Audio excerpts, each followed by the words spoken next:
It's time for Dads Making a Difference, powered by First Things First. This transformative show will help you learn how to handle the stress of fatherhood, how to better relate to your child, navigate the child support system, and all things that come with being a dad. With your hosts, Reggie Madison and James Frankie Woods. Life happens, not always as we planned. Divorces, child support, animosity, and the next thing you know, you may find yourself at a fork in the road. There's lots of parents, especially men, that find it difficult to continue to be the dad their child needs. And then there's those that refuse to allow anything to stop them from playing the integral role in their child's life that's needed. And today, we have both sides. We have the father and the daughter.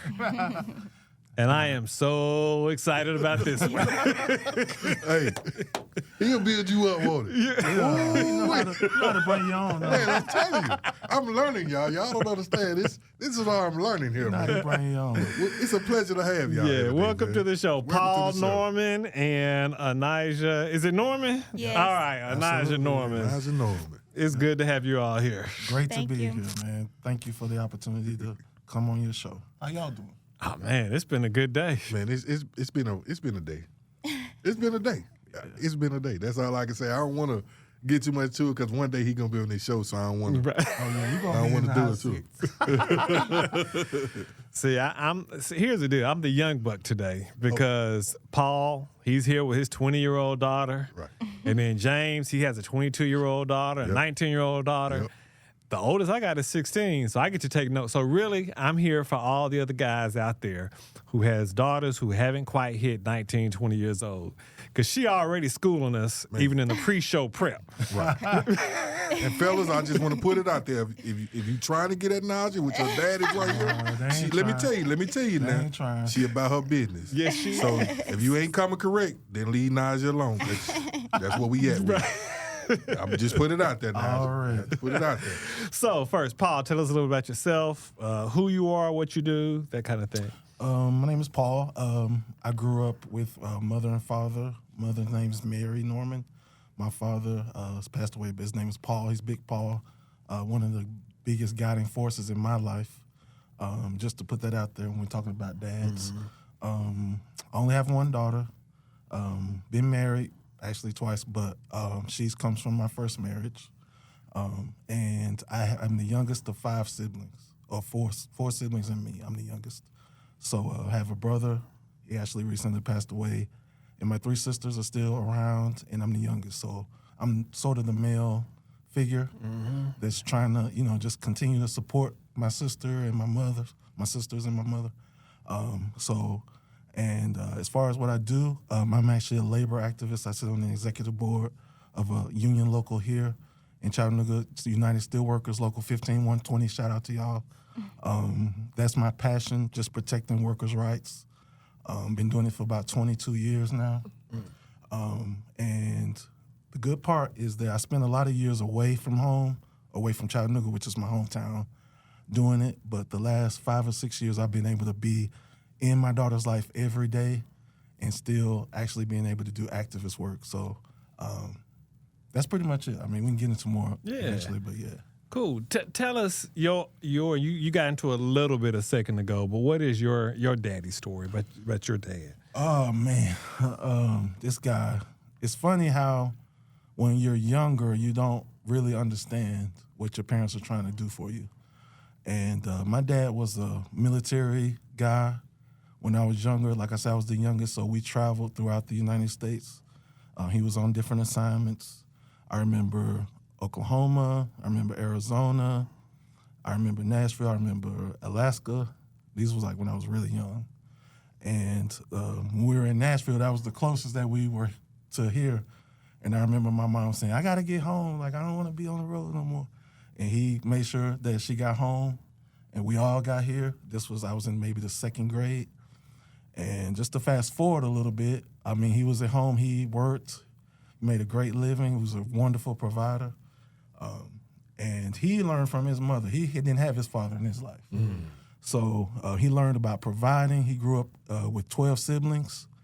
And what was interesting, he was like one of the youngest, and he always talked about saving money. Like he was so big on fiscal responsibility and being thrifty. I'm not gonna say cheap, I'm gonna say thrifty.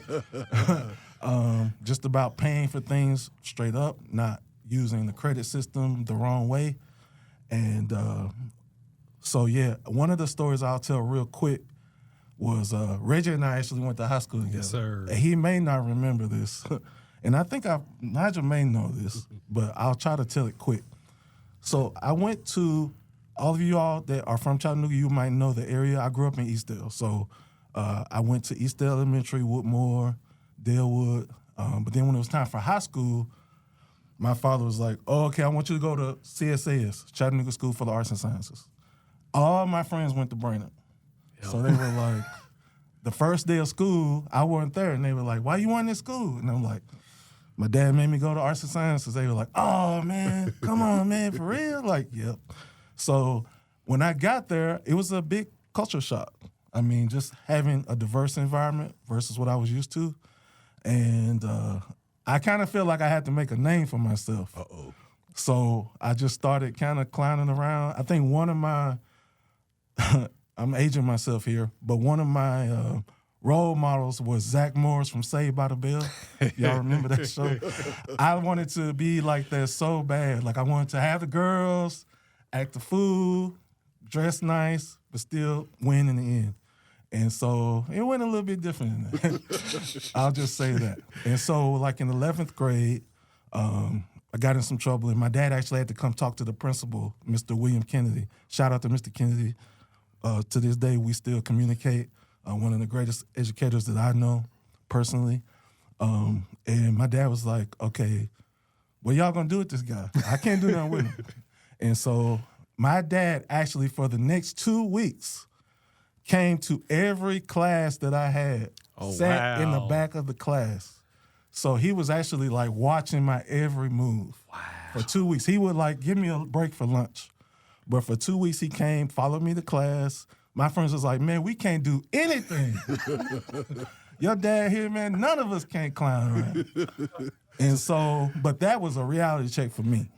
And so at that point, it was one of those scared straight moments. Yes, for where sure. I was like, yo, I gotta straighten up. Like, I can't have this dude around me for the rest of my life. You can't have your homies. Your homies can't even be your homies no more. Yeah, Like, they don't know me no more. They don't know me. They're like, we don't know him, man. You can't kick with Paul. So that changed me. You know, I ended up going to college, and he would literally take all my stuff in his truck to college, drop me off, go to the office, pay my tuition, pay my room board. And he was just a great guy.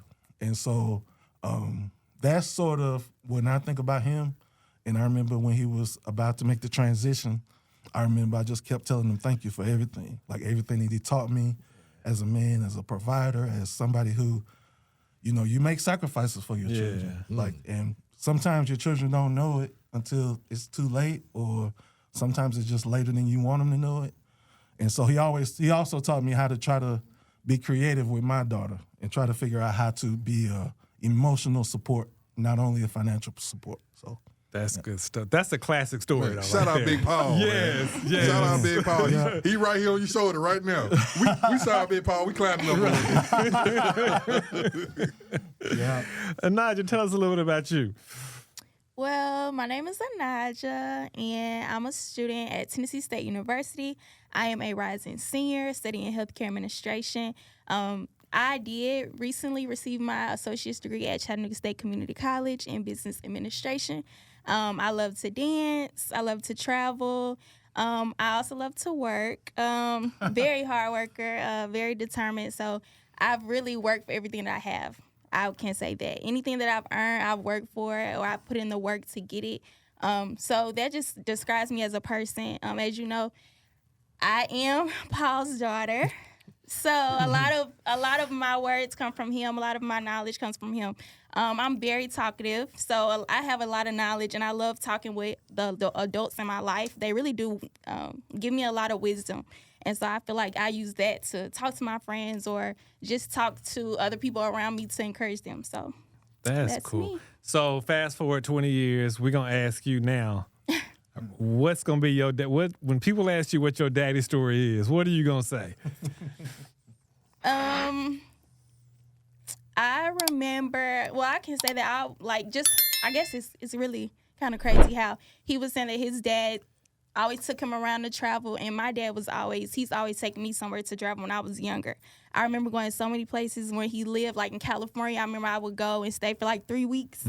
Or like I remember when he would fly here just to come get me and fly right back the next day. So small stuff like that. I always make sure I got experiences. I never missed a beat. Even on my mom's side, like we always travel. So that's one thing I can say that I love about my family. We travel, we make experiences, we make memories.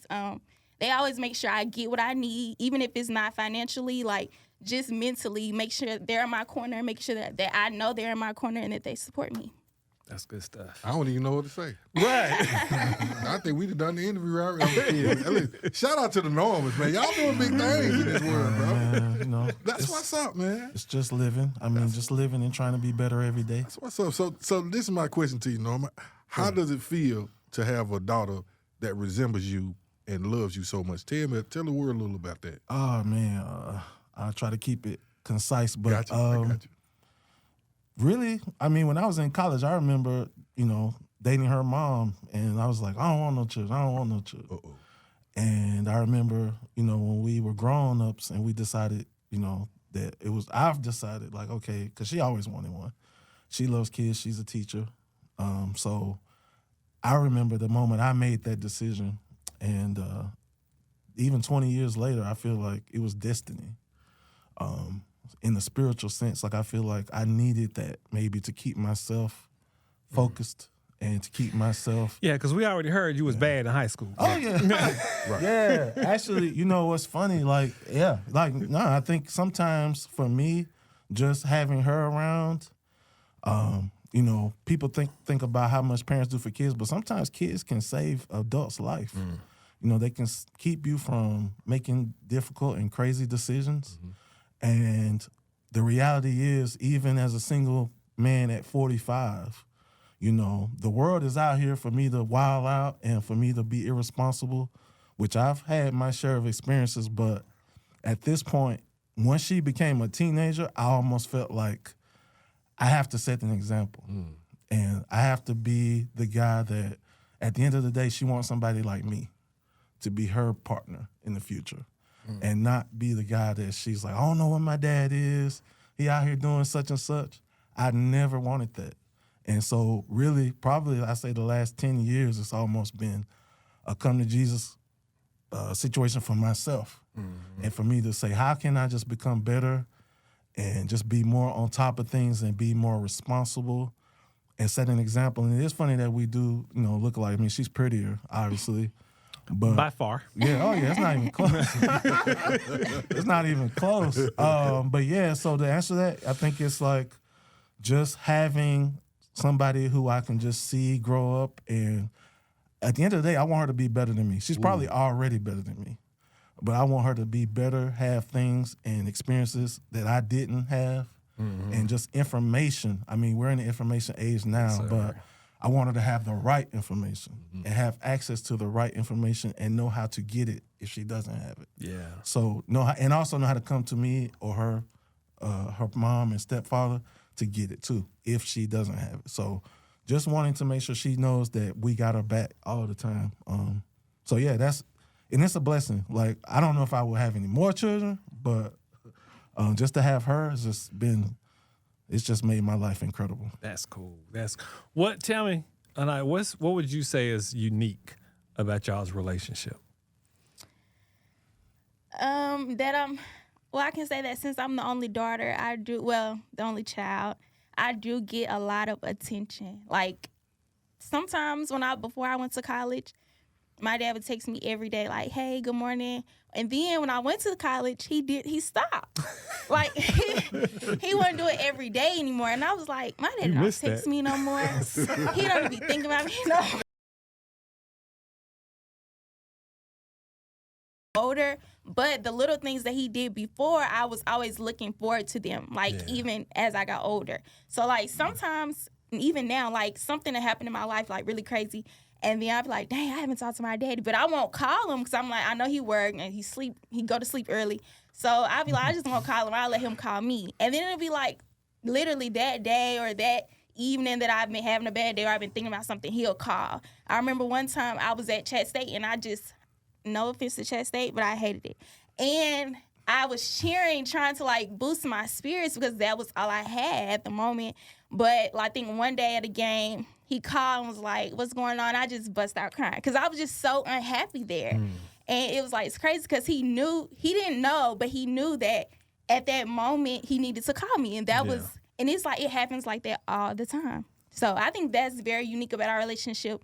And I don't have to sugarcoat anything anymore. Like, I can just be honest. So I think that's unique. I'll just add this to that. I think my approach was to try to kind of give her space to grow and kind of let her kind of see how she likes it and being independent and being out of town and being on her own. I think about it too. I'm like, I'm probably letting it go too far, but it's still like it's always kind of like a gas pedal situation. Foot on the pedal, foot off the pedal. Right. So I always try to balance that. I think just to her point about the texting and the calling, I think the more that I see her growing up and it's really about to get real, she's about to graduate to finish her bachelor's and really be on her own. Now I'm like, I think I'm a lot more active with that. So I think the times we do get to talk and sit down, I really try to just lay it all on the line. Just not, like I'm talking to one of my homeboys. Like, it's like, I'm just going to say it straight. I'll probably say something to her that I wouldn't say to them. Just as far as just her knowing, hey, this is why people do this. Be prepared for that. Like, not, like she said, not sugarcoating and trying to create that transparency where there's comfort and she can feel like she can come to me. Gotcha. I heard you talk a little bit about divorce, man. I know that's a tough thing for fathers, even anybody to kind of endure. So could you give us like what kind of impact would you like say you made? Like, what did you learn from that situation about parenting and the divorcing in that situation? Because I know it can be tough. Yeah, no, that's a really good question, man. I hope I can give some insight to some people. So I think one of the things that happens sometimes with men, I do have friends that have that are guys that have custody of their children. And so that works out for them, you know, just because that was the way it should have went. But there's a lot of guys who usually just by default, the children end up with the woman, just because that's sort of how the system's set up for whatever reason. But I think one of the things that helped me is that literally in this society, men have to be deliberate about being dads. And I think at the end of the day, we have to have a passion about it that's so strong, that's undeniable. Just like we have a passion about having a nice car or having a nice salary, I think we have to have the same passion to be parents. And sometimes what I've seen is that men can get discouraged by just one small thing. Like if they don't get to see their child one time that they wanted to, it will take the fight out of them. And it will actually discourage them and make them feel like, oh, it's not gonna work. Well, and then they may end up being in another relationship. And then that just compounds the challenges of trying to make sure you're there for your first child. So I think sometimes it can be discouraging, but I think if a guy's deliberate, and the good thing about having organizations like First Things First and you all pushing this message and you all being in the public is that there are resources for men. I think we just continuing to do things like this can change the narrative and help men actually feel like, hey, I got some support out there. The other thing I would say to the divorce piece is that sometimes there's bitterness between the parents, the mom and the dad, and I think sometimes people can allow that to discourage them from being good parents. And especially because for me, I lived out of town. Like, I remember going through the divorce situation, and the day after the court, I went back to Atlanta. I lived in Atlanta at the time. And so I could have easily just been like, oh, I'm just going to live my life in Atlanta, and maybe I'll get home to see her, and maybe I won't. But I made up my mind to say, hey, like, I have to be in this woman's life, my daughter's life. And it never changed, whether it was Atlanta, California, New Hampshire. It was always something to me that she needed me. And I think us as men are accountable for that and need to make sure that we don't lose focus despite sometimes it being difficult and the system sort of feeling like it's against you and feeling like you don't have someone there to support you. You have these organizations, you know what I mean? Y'all hear me talking, watch this video, or just listen to this. Just know that it's possible to have a great relationship with your children, even if you don't live in the same town, even if you don't, live in the same house. That's one thing I always think about. I would have loved to be in the same house every day with my daughter as a child. That's one thing I feel like I missed out on. But it didn't stop me from being a good dad. It didn't stop me from having those moments with her that even if it was 2 or 3 days, like, I'm going to make the most of it. Yeah. You know what I'm saying? And I try to use my social media, whether it's Instagram or Facebook, as a journal, so I could look back in 4 years ago, be like, oh, I remember we went to that event, or I remember we went to see that movie. And it's a beautiful feeling. Like, so put the work in now, guys. Like, don't be discouraged. Like, don't let any negative energy between you and the other parent discourage you. You have a right as a father, and, uphold that right and be there for your children. Well, Go ahead. Well, Najah, this. Listen, you got a chance to, since you love to talk, I'm finna give you this microphone, and you get to share with the world to let these women know, or let these kids know, or let the world know about the young women's aspect of that situation. Talk to Chattanooga and tell them the key pointers that you can give to these young women to say, hey, even though your dad's not there, this is what you do. What worked for you? What worked for Najah?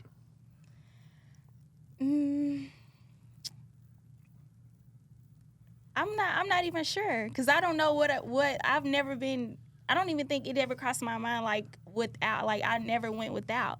I have a stepdad too, so it's like I have 3 parents, and they all come through in different ways. Like, my stepdad may not be there like my real dad is mentally, but I know that my real dad, I can go. He'll take me out on dates, or he'll make sure we go to out of town, or he'll make sure he calls me, or he'll make sure I have a book to read. But my stepdad provides for me financially because he's in the house every day. He sees me every day. He'll make sure my car is straight because he know he's there with me every day. But my dad comes in a different way. So I couldn't even imagine what it would be like without a father figure, because it's I have both sides. So I wouldn't even really know how to answer that question, if you really want to be honest. You just gave it. And part of that is he could let jealousy or ego get in the way, right? Mm-hmm. But what you're saying is he can't be replaced. Yeah. He does what he does, and that fulfills a major role in your life. Mm-hmm. And so there's another major role that anytime we have a daughter on, the world needs to hear. Okay? How has he influenced how you deal with young men, or what we call young knuckleheads? Uh-oh. Did you hear that laugh? I could say that, because I have a boyfriend now, but I don't expect my dad out of him, but I do expect certain characteristics or certain things that my dad does from my boyfriend. I would say that me being the only daughter, I do see how much attention I get from my dad. So I'd be like, I want to be a priority. My dad, I will post something on Instagram, my Instagram story. He will screenshot that and send it to me and be like, you look so cute. These are so cute. And I'm telling my boyfriend, you should be doing that too. You should be obsessed with me. That's good how job, you should Paul. be. Good You job. should be obsessed with me. I should feel like the woman of your eye. But I'm I know you have a mom and grandma, so it's different. But that's one thing I can say, being not his first priority, but his second priority. Something that he admires, something that he loves and cares about, and that he'll do anything to make sure he sees me or make sure he takes me out on a date. Because when I got back from school, my dad was like, okay, I know you're busy, but tomorrow, I had literally got back maybe that Thursday, and he was like, okay, tomorrow we're going to go out on a date. And I'm like, my boyfriend didn't even ask me the first day. My dad already on time. He already made sure that he saw me the first day. So that just shows priorities, really. See, he didn't. Paul, you done messed it up for a lot of brothers set the out bar there. so high. I'm easy on her. I could be a lot more. I could set the bar a lot higher. You just set the bar. I set it a lot. I could set it a lot higher. I try to be understanding. Just like she said, I don't expect a lot of my dad in them, because you can't replace me, obviously. I just want to give 2 minutes to you. Sure. Today we get a chance to give Paul Norman his flowers. This is what I want to say to you. This is what I've learned from just this interaction. Fathers, young men, take notes. When the father's in your child's life, a daughter's life, and she knows love, it's irreplaceable. And we want to say thank you from Dad's Making a Difference and to your daughter and to you for putting that to the world. Nah, man. And for breeding a young lady who's going to be very successful, and I see that. So today, from First Things First, Dad's Make a Difference, we giving you your flowers, my bro. Thank you, man. I appreciate it. You're I mean, very I'm just welcome. doing my job, man. That's what she came into my life, and she's my responsibility. So as long as I got breath in my lungs, I'm gonna, give her everything I can and be an example for her. So thank you. I appreciate that. But man, this has been amazing. And just so people know, I don't know if y'all caught, she's a senior in college at 20 years old. I'll let everybody else do the math.